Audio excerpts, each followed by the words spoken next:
Hello friend, I hope you like my video. If you like my video please like share and subscribe my channel. तो friend, आज की हम video में हम discuss करने जा रहे हैं समन्वय का अर्थ क्या होता है, कोऑर्डिनेशन किसे कहते हैं। तो इसको हम डिटेल में जानेंगे और समझेंगे इसके बारे में क्या क्या होता है और इसको डिटेल में समझेंगे। ठीक है, तो चलिए वीडियो को शुरुआत करते हैं और समझते हैं इसके अंदर क्या क्या होता है। तो सबसे पहले हम इसकी डेफिनेशन को क्लियर कर लेते हैं, इसका अर्थ क्लियर कर लेते हैं क्या होता है।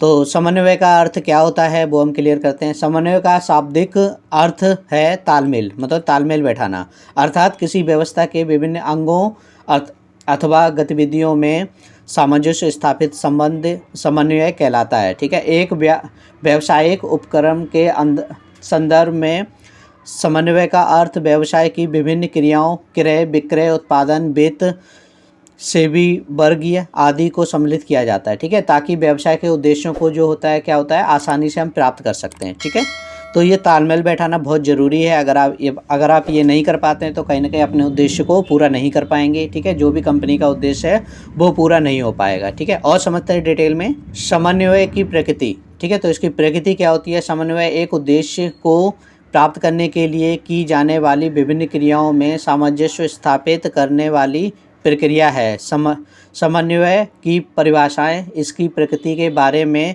निम्नलिखित तत्व प्रस्तुत करती हैं। तो क्या क्या होता है इसके अंदर, वो है समन्वय सामूहिक प्रयास में सामंजस्य स्थापित करता है। ठीक है, तो ये क्या होता है, एक साथ मिलकर काम करने में क्या करता है, हमको प्रयास देता है कि आपको इस तरीके से मिलकर काम करना है। ठीक है, तो देखते हैं क्या होता है इसके अंदर।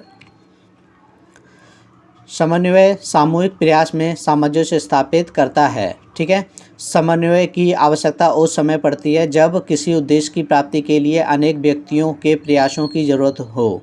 ठीक है, संक्षिप्त में कहा जा सकता है कि समन्वय का संबंध सामूहिक प्रयास से है, न कि एकाकी मतलब एक व्यक्ति से है। ठीक है, तो इसका जो उद्देश्य होता है वो सभी के साथ मिलकर होता है। ठीक है, यदि एक ही व्यक्ति काम करने वाला हो तो समन्वय का प्रश्न ही नहीं उठता। ठीक है, तो इसको कोई ज़रूरत नहीं पड़ेगी। ठीक है, और समझते हैं। समन्वय प्रयास में एकता सुनिश्चित करता है, मतलब एक साथ रहने का मतलब बताता है कि एक साथ मिलके ही आपको काम करना पड़ेगा। अगर आप एक साथ नहीं करोगे तो क्या होगा, वो सफल नहीं होगा जो भी काम है आपका। ठीक है, तो और समझते क्या है इसके अंदर। समन्वय प्रयास में एकता सुनिश्चित करता है। ठीक है, समन्वय की प्रकृति प्रयास में एकता पैदा करने की है। ठीक है, इसका अभिप्राय समन्वय प्रकृति के दौरान एक संगठन की विभिन्न क्रियाओं में एकता पैदा करने के प्रयास से है। उदाहरण के लिए क्रय तथा विक्रय विभागों को अपनी क्रियाओं को इस ढंग से समन्वित करना होता है ताकि यह आदेशों की पूर्ति की जा सके। ठीक है, जो भी आदेश है वो आसानी से पूरे किया जा सके। समन्वय एक सतत प्रक्रिया है। ठीक है, मतलब ऐसी प्रक्रिया है जो क्या होता है, जो कंटिन्यू चलती रहती है। ऐसा नहीं है कि आपने एक बार कर ली बस रुक गए, नहीं, आपको लगातार इस पर क्या करना होगा, काम करते रहना होगा, लगातार इस पर देख रेख करनी रहती है। ठीक है, तो समझते हैं इसमें क्या होता है। समन्वय एक सतत प्रक्रिया है। ठीक है, ये कोई ऐसा कार्य नहीं है जो हमेशा के लिए एक ही बार में पूरा कर दिया जाए। ठीक है, बल्कि इसकी आवश्यकता कदम कदम पर होती है। व्यवसाय के अनेक क्रियाएं की जाती हैं जिसमें से कोई न कोई क्रिया आवश्यकता से अधिक या कम होती रहती है, जो पूरे संतुलन को बिगाड़ देती है। अतः सभी क्रियाओं में संतुलन बनाए रखने के लिए उन पर लगातार निगरानी रखनी पड़ती है। ठीक है, समन्वय एक सर्वव्यापक है, मतलब हर जगह किया जाता है। ऐसा नहीं है कि आप एक ही काम में कर सकते हैं। अगर आप कोई भी काम लेंगे जहाँ पर बहुत सारे लोग मिलकर काम कर रहे हैं तो कहीं ना कहीं वहाँ पे क्या होता है, हमको समन्वय की आवश्यकता पड़ती ही पड़ती है। ठीक है, तो समझते क्या है। समन्वय एक सर्वव्यापक कार्य है। सर्वव्यापकता का अर्थ है सत्य से है, जो सभी क्षेत्रों, व्यावसायिक तथा गैर व्यावसायिक तथा सभी स्थानों पर समान रूप से लागू होती है। और समन्वय की ऐसी कृति है जैसे एक शिक्षक संस्था में टाइम टेबल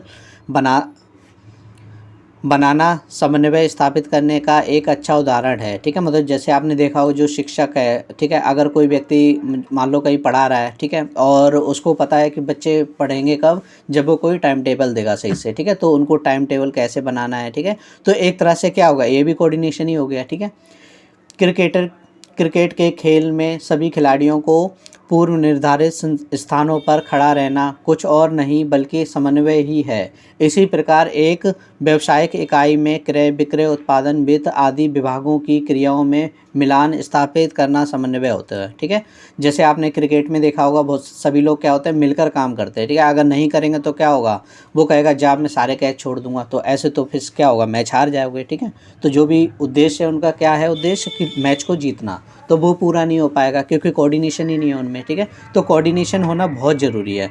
अगर आप क्रय विक्रय कर रहे हैं, मान लो सामान खरीद रहे हैं, वो बोल रहे हैं जा मैं सामान ही नहीं खरीदूंगा, कल ले क्या उखाड़ लेगा, तो क्या होगा, क्या वो अपने उद्देश्य को पूरा कर लेंगे, नहीं कर पाएंगे। ठीक है, वो कह रहा है जा मैं बेचूंगा ही नहीं, तू बना दे सारे सामान। ठीक है, तो क्या होगा, हो पाएगा, नहीं हो पाएगा। उत्पादन प्रोडक्शन ही, मान लो वो कह रहा है मैं बनाऊंगा ही नहीं, तो बेचेगा क्या, ले बेच ले। ठीक है, मैं पैसे ही नहीं दूंगा तो कहाँ से बना लेगा, जा। तो क्या होगा, कहीं ना कहीं समन्वय बहुत ही ज़रूरी है। ठीक है, मतलब हर काम में कहीं ना कहीं इसकी ज़रूरत पड़ती है समन्वय की। ठीक है, और समझते हैं समन्वय सभी प्रबंधकों का उत्तरदायित्व है। ठीक है, तो उत्तरदायित्व होता है कि उसकी जिम्मेदारी है कि आपको मिलकर ही काम करना है। ठीक है, क्या है इसके अंदर, समन्वय सभी प्रबंधकों का उत्तरदायित्व होता है। ठीक है, समन्वय की ज़रूरत सभी स्तरों में होती है, चाहे आप प्रबंधकीय स्तर में ले लो या फिर उच्च स्तरीय में ले लो, निम्न स्तरीय में ले लो, सभी की क्या होती है, ज़रूरत होती है। सभी स्तरों पर की जाने वाली विभिन्न क्रियाएं अपने आप में महत्वपूर्ण होती हैं, अतः सभी प्रबंधकों का यह उत्तरदायित्व है कि समन्वय स्थापित करने का प्रयास करें। ठीक है, इसलिए यह नहीं कहा जा सकता समन्वय का किसी विशेष प्रबंधक के स्तर पर अथवा किसी विशेष प्रबंधक के लिए अधिक महत्वपूर्ण है। ठीक है, मतलब सभी के लिए बराबर होता है। ठीक है, समन्वय की ज़रूरत पड़ती है। ठीक है, हमको क्या सही करना है, क्या गलत होगा, ठीक है, ये सब पे निगरानी कौन रखता है, समन्वय रखता है। ठीक है, अगर समन्वय आपने अच्छा किया होगा तो आपको क्या होगा,